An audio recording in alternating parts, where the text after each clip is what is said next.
What's up, YouTubers? In my last video I told you how to build this rat rack.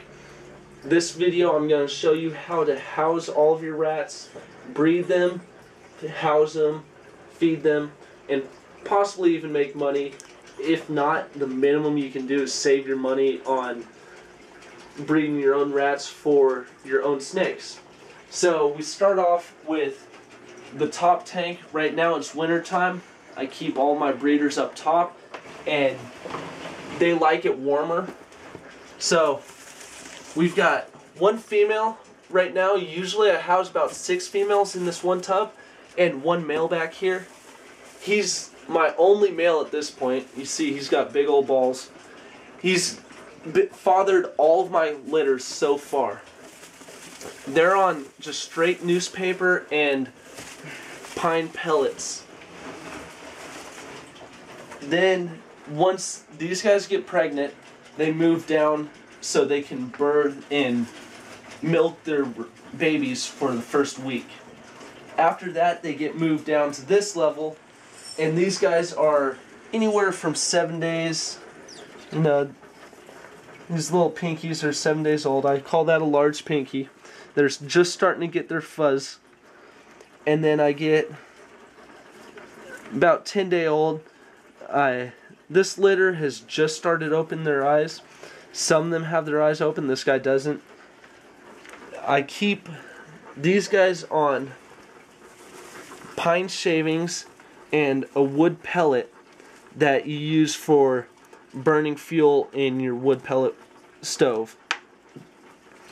The pellets work good for absorbing all the moisture and all the smell. If the smell gets too bad, my girlfriend complains and I get an earful. It's not fun. They just get a little bit of newspaper so the moms can make their nest. I scatter it every day just so they have a little more fun pulling the pellets out, or the newspaper out.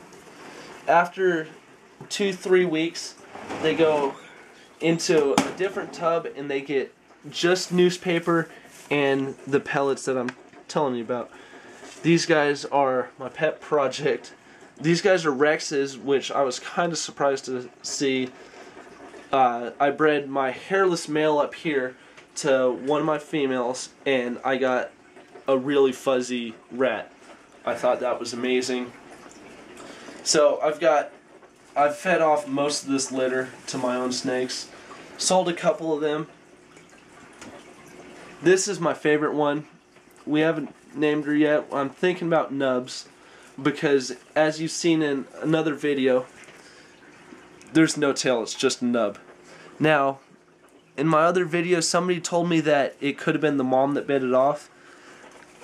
I would agree, because I've heard that before, but there's no scab, no bumps, anything on there, and there's actually hair growing on the nub.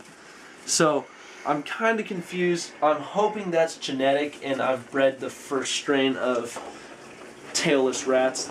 So I'm waiting for him to be old enough to breed back to his mom and see if I get more tailless.